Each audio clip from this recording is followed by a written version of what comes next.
made it to Panama City, Panama. This is crazy. This is the most hyped and most excited I've been going to a new country in a very long time.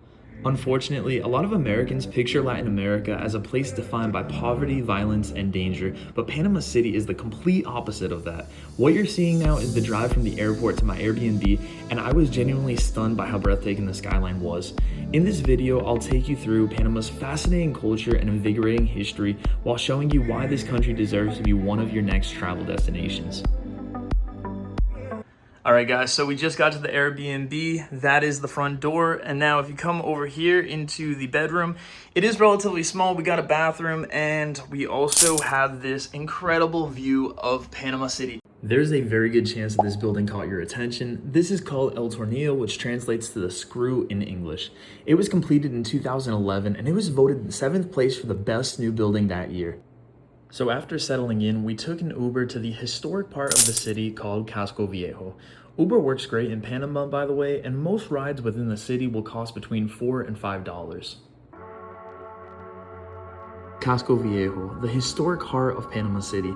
It was built in 1673 after the original city, Old Panama, was destroyed in 1671, and we'll visit those ruins a little later in this video. You could easily spend an entire day here wandering the colorful colonial streets, relaxing in plazas, checking out museums, or grabbing a quick meal at one of the rooftop restaurants with incredible views of the city skyline.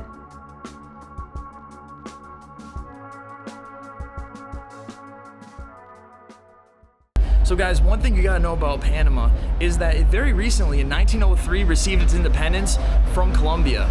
So first of all, why did it receive its independence in 1903? Well, they were pretty fed up with a lot of wars that were going on that they had to deal with, that they had nothing to do with, but the Colombian government was kind of leading them into these conflicts that they just didn't care about. So that was the first thing. Also, the United States wanted to build a canal, and they wanted to do it in Colombia.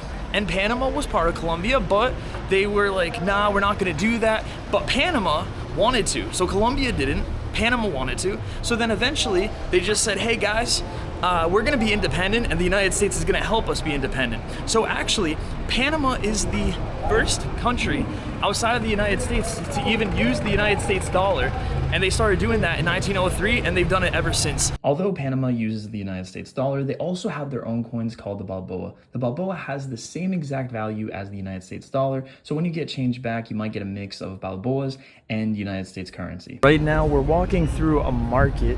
One thing I noticed is that almost everyone selling products belonged to the indigenous culture, and the indigenous culture was a big surprise about Panama. I was aware of Panama's indigenous past, but I didn't know how much they still stay in touch with their culture. At one point, I saw on the streets an indigenous group dancing and playing flutes in a fascinating display.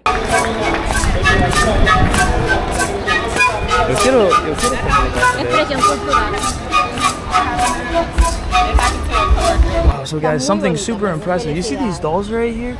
So she's the one that made these dolls. These are incredible. ¿Cuánto tiempo dura para crear uno? 4 días. 4 días. Wow, eso es muy rápido.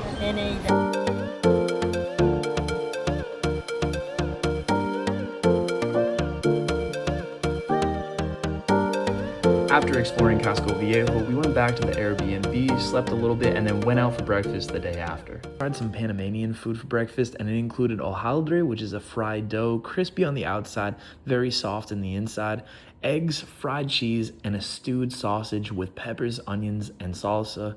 The food in Panama was so diverse, you can find any cuisine, which is stunning for a country that has only 4 million people. If you like seafood, definitely take advantage of the fact you're close to the ocean. The seafood won't let you down in Panama either. The gastronomy here is next level, guys.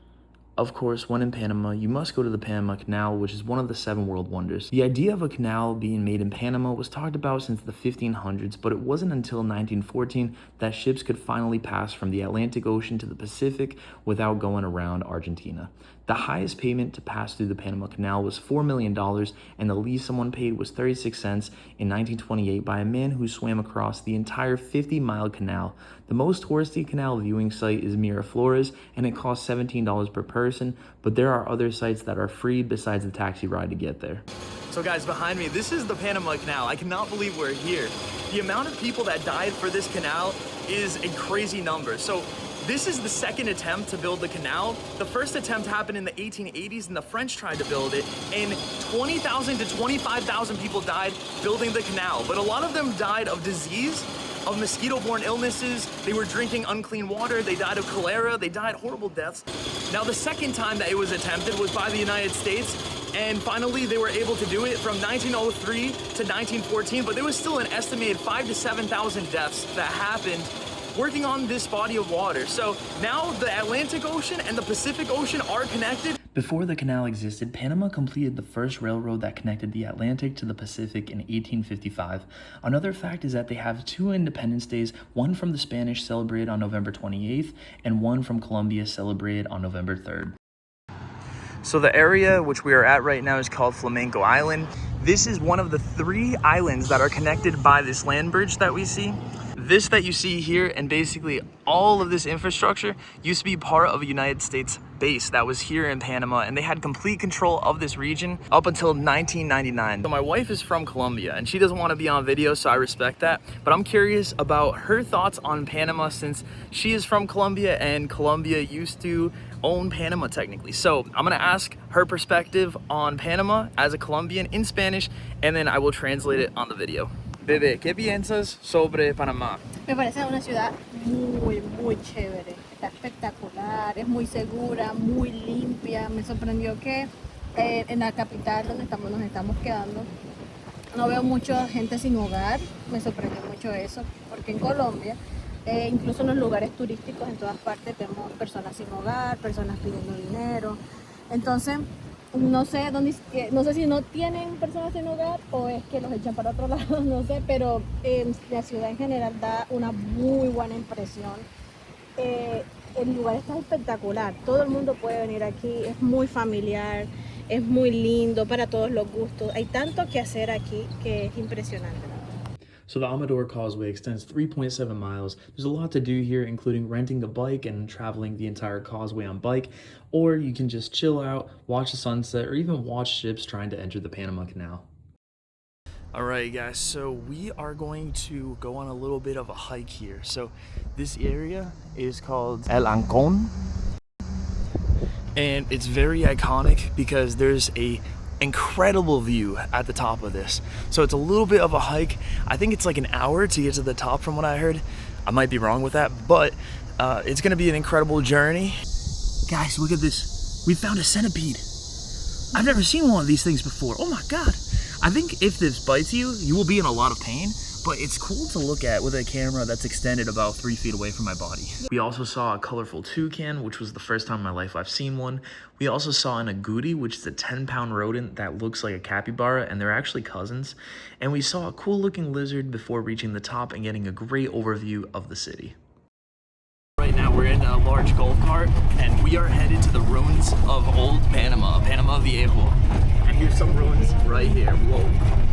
These ruins at one point were part of a prosperous city.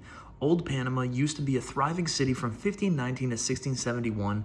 It was the first permanent European settlement on the Pacific coast of the Americas, and it quickly became one of Spain's most important trading ports. This was the first place in Panama where European culture and indigenous culture truly mixed. The ruins are now a museum, and my favorite part inside of the museum was seeing authentic indigenous artifacts from the 1400s, especially a flute that was made from a deer bone. These people were super creative. So guys, this is what is left of Old Panama. Old Panama was founded in 1519 and it was destroyed in 1671, and it was destroyed by a guy named Henry Morgan. So first of all, that last name Morgan is connected with a famous alcohol that we have in the United States called Captain Morgan. Well, it was actually named after the guy who destroyed all of this here. He burnt it to the ground. There's a little bit of a debate whether he burnt it to the ground or the Spanish governor that was in charge of this place burned it to the ground. So why did the pirates even come here to begin with? Why did they want to destroy Old Panama? Well, the simple answer is that the Spanish used Old Panama as a transport for all of their gold. So they found a bunch of gold in Peru and South America, but they had no route to transfer the gold by ship from the Pacific Ocean to the Atlantic Ocean. So what they did was they would use Panama, they would tie a bunch of horses together, and they would use something called a mule train, where they would put a bunch of gold and really expensive goods in carriages and then transport them with a bunch of horses, and there would be a ship waiting on the Atlantic coast to transport back all of that gold and all of those precious resources to Spain. Now, a lot of pirates found out about that, and they wanted to take advantage of that and basically steal all of the gold for themselves, and why not? It's free money. So that's what happened, and that's why this place got raided so many times and eventually got completely destroyed in 1671. Guys, genuinely, Panama City stole my heart, and one day I will go back. I hope you saw in this video that Panama deserves your attention. Panama City, in my opinion, is safe, clean, and beautiful. It still is pretty affordable for an American. If you made it this far in the video, this is your sign to book your trip, and comment down below how you feel about Panama City and your experience if you've been there. Until the next video, hasta luego.